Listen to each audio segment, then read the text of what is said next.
स्वाती कापणे यूट्यूब चॅनेलला सबस्क्राईब करा आणि बेल आयकॉनवर क्लिक करा।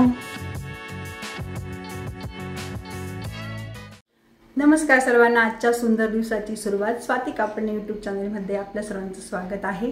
आज खरंच सुंदर दिवस आहे। आज आहे सोमवार आणि आज मी सुरुवात केली ही पशुपतीनाथची उपवास करण्याला। पहिला सोमवार आहे माझा आज आणि मी पूजेची पण सर्व तयारी झालेली सकाळची।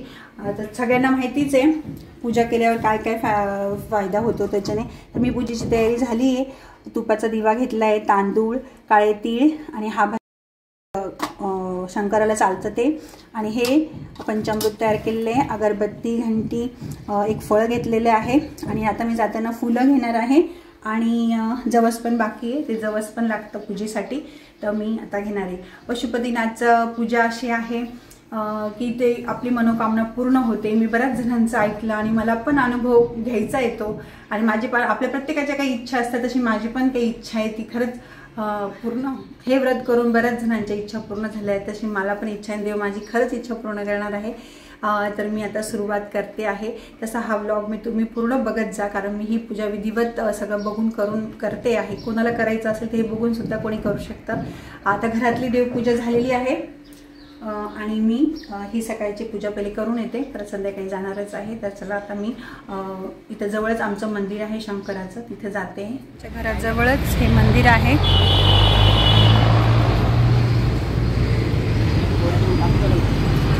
दत्तात्रेयचं पण आहे आणि शिवाची पिंड पण आहे।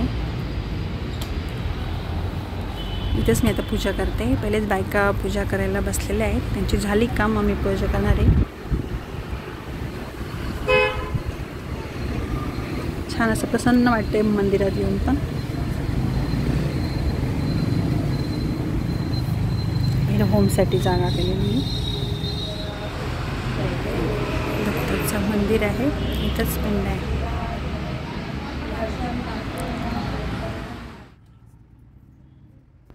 नंतर मी पूजेला सुरुवात केली।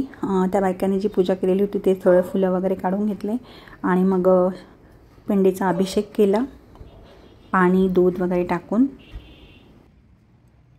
पहिल्यांदा साधं पाणी, नंतर दूध आणि नंतर पंचामृत करून शिवाची पिंडाचा अभिषेक केला।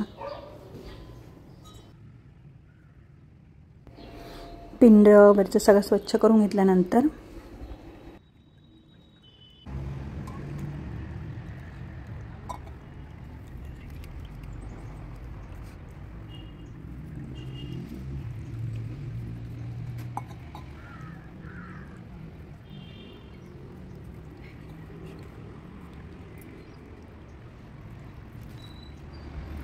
पिंडीवर हळदी कुंकू वाहत नाही, त्याच्या बाजूलाच पार्वती स्थापित असते, म्हणून तिथे मी हळदी कुंकू,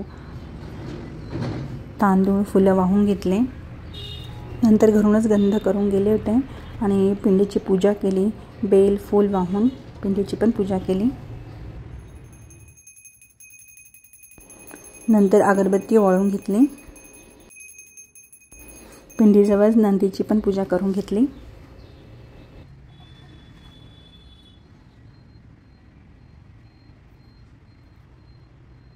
सर्व पूजा झाल्यावर देवाजवळ मनातली इच्छा बोलली आणि नंतर मग आरती करून घेतली। पहिले गणपतीची केली आणि नंतर पशुपतीनाथची।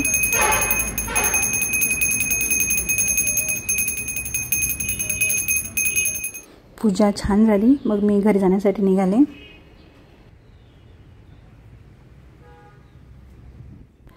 घरी आल्यावर मग घरातली काही कामे करून दुपारी थोडा आराम झाला। नंतर मग परत संध्याकाळची तयारी लवकरच सुरू केली।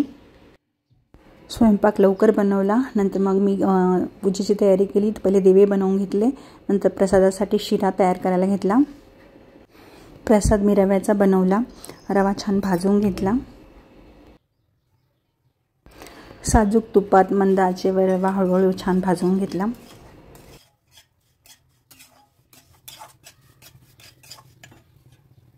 रवा थोडा कमीच घेतला, कारण मग पूर्ण प्रसाद मला मंदिरात घेऊन जायचा होता आणि त्याचे 3 भाग करायचे असतात आणि त्या तिसरा भाग मलाच खायचा होता, त्यामुळे मी बरोबर बेताचाच घेतला।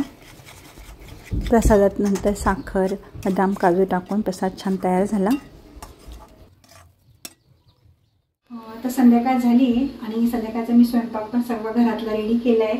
वरण भात आणि पनीरची भाजी केली आहे आणि हा मी आता पशुपतीनाथासाठी जो प्रसाद लागतो तो मी हा बनवला आहे. तो आता एका द्रोणमध्ये पूर्ण घेऊन घेतलेला आहे आणि पूजेची सर्व तयारी पण मी तुम्हाला दाखवते. सकाळी जी केली, सकाळी जे नेलं ते सर्व ताट तसंच आहे. हे बघा, जवस, काळी तीळ, तांदूळ, दूध, पंचामृत आणि हे आता 6 दिवे मी करून घेतले घरी कणकेचे. आणि आता हे 3 द्रोण घेतले मी. ह्याच्यात 3 भाग करून मी तिकडंच करेल देवासमोर. आणि आता हे फुलं मी पिशवीमध्ये घेऊन घेतलेले आहे. आणि हा तांब्यामध्ये पाणी घेतलं आहे. सर्व पूजेची सर्व तयारी झाली. आता हे फळ पण एक घेतले.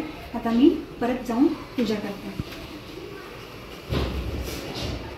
मी जरा लवकरच मंदिरात गेले, 7:30-7:30पर्यंत. मंदिरात काही गर्दी नव्हती, त्यामुळे माझी पूजा खूप छान झाली. पूजेला सुरुवात केली. सकाळी सेम जी पूजा केली होती तशीच करायची. परत साधं पाणी टाकून घ्यायचं आहे. नंतर दूध, पंचामृत अशी पूजा करून परत पिंड स्वच्छ करून घेतली.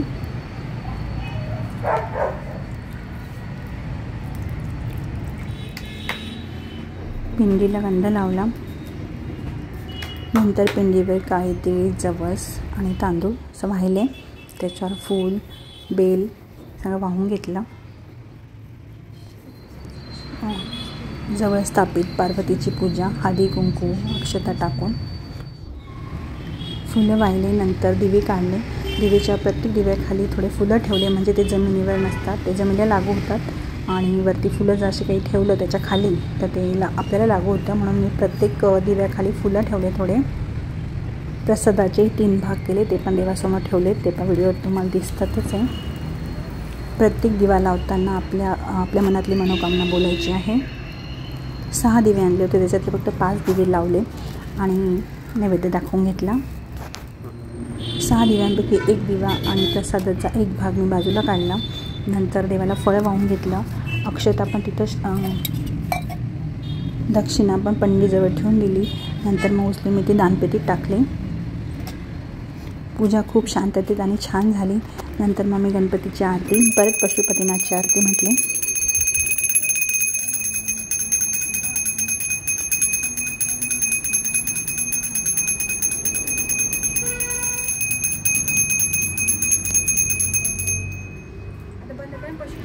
पूजेनंतर मी घरी यायला निघाली, म्हणजे 6 दिव्यांपैकी 1 दिवा आणि प्रसादाचा 3रा वाटा मी ताटात ठेवून घेतला. नंतर घरी आले. घरी आल्यानंतर जो दिवा आणला होता तो आपल्या घराच्या उंबरठ्याच्या उजव्या हाताला ठेवून तिथं त्याला पण खाली पाणी टाकलं, फुलं ठेवले आणि मग दिवा ठेवला आणि त्याला पेटवला. तिथं पण माझी मनोकामना बोलले. दिवा तिथं पेटवून घेतला. आणि हे 10 दिवा लावताना शक्यतो खाली बसूनच करा, खाली वाकून वगैरे नका करू, म्हणजे पूजा पण छान होते. दिव्याला पण हळदी कुंकू फुल वाहून मग नंतर मी घरात प्रवेश केला. स्वयंपाक तर माझा तयारच होता. मग नंतर आम्ही सर्व जेवायला बसलो. प्रसादाचा 3रा भाग आहे तो फक्त मीच खाल्ला. आम्ही सर्वांनी मस्त जेवण केलं. पशुपतीनाथ पूजाविधीचा हा व्हिडिओ तुम्हाला कसा वाटला ते कमेंटद्वारे नक्की कळवा. जय पशुपतीनाथ.